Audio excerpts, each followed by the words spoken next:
Welcome, you curious deep diver, to an exploration of what truly makes a customer experience unforgettable, or sometimes a little forgettable. Yeah.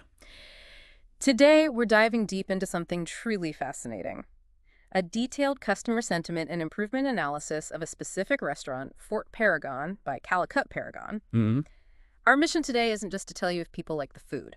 Not just that. Right. We're going to unpack the incredible nuances of customer feedback across food, service, atmosphere, pinpointing those aha moments, Little details. Exactly. Right. The ones that show how even small things can make a monumental difference. Think of it as a masterclass in understanding what customers really feel directly from the source material. And what's particularly insightful about this analysis, I think, is how we can take raw, often unstructured reviews, literally thousands of words sometimes. Right, just people talking. Yeah, and through systematic analysis, distill them into precise, actionable insights. This isn't merely about, aggregating ratings. It's about decoding the why behind the numbers. Getting deeper. Connecting subtle patterns in customer feedback to tangible steps a business can take to elevate their entire experience. It truly shows you how to go from "they liked it" to "they absolutely loved it," and here's precisely why. Okay, so with that context, what's the first big headline from this analysis? What immediately jumps out from all this customer reviews? Well, what becomes clear, loud and clear, is the overwhelmingly positive sentiment. Okay, good start. Yeah, a strong 80% positive rating overall, most reviews giving 4 or 5 out of 5 across all categories. 80%, that's pretty solid. It is. But, and this is where it gets truly interesting for improvement, there's that fascinating 20% mixed sentiment, Ah, okay. primarily disappointment with food, even when service and atmosphere were praised. So that 20% mixed sentiment, especially when the other 80% is so positive, that creates a fascinating challenge, doesn't it? It really does. It suggests customers aren't just disappointed, they're likely more disappointed because the expectations were already incredibly high. It's like a small crack in a perfectly polished window. Precisely. It's a stark reminder that in high-performing environments, inconsistency in even one core area, like food, Yeah. can disproportionately impact the overall perception and even erode trust built on other strengths. Makes you wonder what exactly causes that mixed sentiment in an otherwise praised establishment. Right. That's the core challenge this deep dive eliminates. But before we get to the areas for improvement, let's spotlight where Fort Paragon consistently shines, according to these reviews. What's standing out? Absolutely. First up for wins, the atmosphere. It's a huge triumph. Yep. Okay. 9 out of 10 reviews give it a perfect 55, Wow. describing it as soothing, welcoming, and directly contributing to an exceptional dining experience. That's incredible. It really underscores how much the environment impacts the whole perception, doesn't it? Totally. It sets the stage even before the first dish arrives. Exactly. It's the foundation of the dining journey, making customers feel comfortable and, enhancing their perception of the entire meal. Makes sense. Okay, what's next? Next, service excellence truly leaps off the page. Another strong one. Oh, yeah. 8 out of 10 reviews give service a perfect 55. 8 out of 10. We see comments like well-behaved staff, lovely service, and super friendly staff. Pretty standard positive stuff, but good. Sure, good service basics. But here's where it gets really unique. Chef Nibbin is specifically praised by name for his dedication. oh, wow. By name. By name. I mean, how often do you see a chef singled out in reviews, not just for their culinary skills, but for their direct customer service? That's genuinely personalized. Very rare. You're right. That specific positive recognition for an individual like Chef Nibbin is an immense asset. It goes beyond just good service. It's more memorable. It speaks to a personalized, attentive experience that builds incredible loyalty and trust. It's a powerful differentiator in a competitive market. Definitely. Okay, atmosphere service.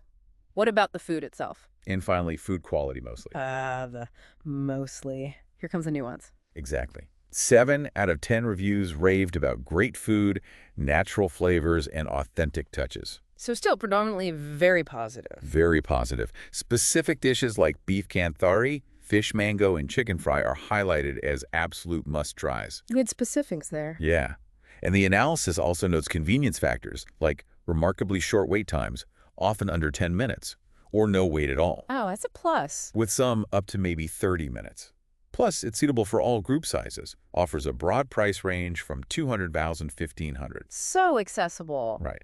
And the all-day dining feature is consistently mentioned as a major plus, People like that flexibility. Okay, that makes sense. And this identification of specific winning dishes, it's incredibly powerful. It transforms that generic praise into concrete assets for the restaurant. Right, it's not just good food, it's this dish. Exactly. For Fort Paragon, this isn't just about marketing. It's a blueprint for optimizing their menu, perhaps even focusing staff training on consistently perfecting these celebrated dishes. It tells them exactly what's driving that strong, positive food sentiment. So we've seen where they shine. Atmosphere, great service, mostly great food with specific hits, but as you hinted earlier, with that 20% mixed sentiment. No business is perfect, and this analysis truly earns its deep dive name by pinpointing those areas for growth. Where does the data suggest Fort Paragon has the biggest opportunity to elevate that 80% positive even further? Well, that 20% mixed sentiment really highlights it. The primary area the analysis flagged for improvement, perhaps unsurprisingly given what we just discussed, is food inconsistency. Okay, let's unpack that. While many praised the food, 3 reviews rated it 35 or 45. Still not terrible, but not glowing either. Right. Specifically noting it was only okay, not exceptional, or, and this is key, different from the usual Paragon style, especially for signature dishes like their seafood meals. So if customers expect that renowned Paragon style, maybe from other Calicut Paragon locations, Exactly. and they get something that feels off at Fort Paragon, even if it's still decent, that's where the disappointment creeps in. Precisely that. It's not necessarily bad food, but it's not their expectation of Fort Paragon. Exactly. It's about managing that very high customer expectation when you have such a strong brand reputation. The data clearly suggests that for some signature dishes, the experience isn't consistently meeting the high standards customers associate with the Paragon style. And that consistency is just paramount for customer loyalty, isn't it? Absolutely. It's a foundation. Okay, so food inconsistency is the main one. Were there other things? Yeah, beyond the food, there were a couple of other, let's say, practical hiccups mentioned in the sources. One was a minor service issue involving a missing umbrella. An umbrella. Seems small. It does seem small, but it's one of those details that can surprisingly impact customer trust. You leave something, you expect it back. True. It makes you wonder about their process for handling belongings. Exactly. A single incident, even if seemingly minor, can leave a disproportionately lasting negative impression. It signals a potential gap in operational procedures for customer belongings, which touches on the restaurant's overall reliability. Fair point. Okay, what else? And finally, a classic challenge for any popular establishment: parking. Yes. The parking struggle. One review specifically noted difficulty finding parking, which, especially in a tourist-heavy area like Kochi. Oh, yeah. That could be a significant deterrent for potential customers, couldn't it? Indeed. Ease of access is fundamental to the overall customer journey. If just getting to the restaurant is a headache, it can sour the experience before they even step inside. So true. So with these insights, the food inconsistency, the umbrella incident, the parking, what are the clear, actionable recommendations for Fort Paragon coming out of this analysis? Right. The beauty of this kind of deep dive is that it doesn't just point out problems, it illuminates a path forward. Exactly. And the analysis is quite specific. First, to address food consistency. The big one. The recommendation is to conduct rigorous quality checks on signature dishes, especially seafood. Makes sense. Check what's going out. Yeah, and this also involves training chefs to not only maintain the distinctive Paragon style, but also understand how to subtly cater to diverse tourist tastes, ensuring that authentic flavor remains consistent for everyone. So consistency, but maybe with a little awareness of the audience. Sort of. It isn't just about the recipe. It's about safeguarding that core brand identity, while maybe acknowledging slight variations in palate. Got it. Okay, what about the umbrella? The belongings. For customer belongings management, the analysis suggests implementing a secure system. Simple stuff, really. Like what? Think numbered tags, maybe a monitored storage area, something to prevent loss or theft. Right. A clear process. Like a proactive step that reinforces trust and reliability. Shows you care about the small things. And the parking. Always a tough one.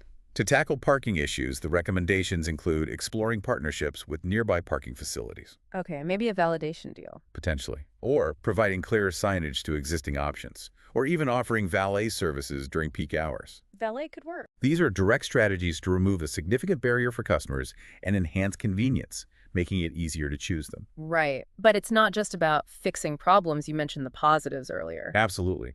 The analysis also emphasizes leveraging positive feedback big time. How so? This means promoting highly praised dishes like beef Kanthari and fish mango on menus, on social media. You lean into the hits. Exactly. Really lean into what's already a proven success. Mm. It also means highlighting Chef Niben's unique contributions. Yeah, give the chef some spotlight. And the all-day dining feature, which customers clearly appreciate. Use those unique selling points. That makes a lot of sense. Play to your strengths. And the strategic use of positive data is just so powerful. It allows the restaurant to amplify what's working, reinforcing existing strengths, and providing compelling data-backed reasons for new customers to visit. Turning strengths into even greater competitive advantages. Precisely. Okay, one last area. Dealing with the less than perfect feedback. Right. Finally, engaging with mixed or negative reviews. The recommendation here is twofold. Okay. First, respond promptly online, perhaps with an offer like a complimentary dish or a discount. Jerry, you're listening. And crucially, train staff to solicit feedback during dining. Ask people how things are while they're still there. Ah, catch issues early. Exactly. Catching issues early while the customer's still in the restaurant can prevent a negative review from ever being written. It gives you a chance to fix it right then and there. That proactive engagement seems key. It can absolutely convert a dissatisfied customer into a loyal one. It demonstrates a genuine commitment to improvement and shows customers their feedback is valued, which is, an invaluable part of building long-term relationships. What a deep dive. Really fascinating stuff. We've seen how Fort Paragon enjoys this really strong reputation. Definitely. Celebrated for its authentic flavors, that welcoming ambiance, incredible service, especially with stars like Chef Niben. Those are big wins. Big wins. But we've also uncovered those crucial areas for refinement. That food consistency piece, handling customer belongings better, and tackling parking challenges. Yeah, the opportunities. This analysis isn't just about one restaurant, is it? It's such a powerful illustration of how detailed feedback can pinpoint exactly what makes a good experience great, and what minor issues, like an umbrella, can truly impact trust. It really shows the incredible value of listening closely, like really listening to your customers. It really does. And this truly raises a fascinating question for you, our listener. How do you think businesses can best balance maintaining their unique signature identity, that Paragon style in this case, with adapting to varied customer expectations, especially when dealing with something as subjective as taste? Ooh, that's a good one. Maintaining identity versus adapting. Something to chew on until our next deep dive.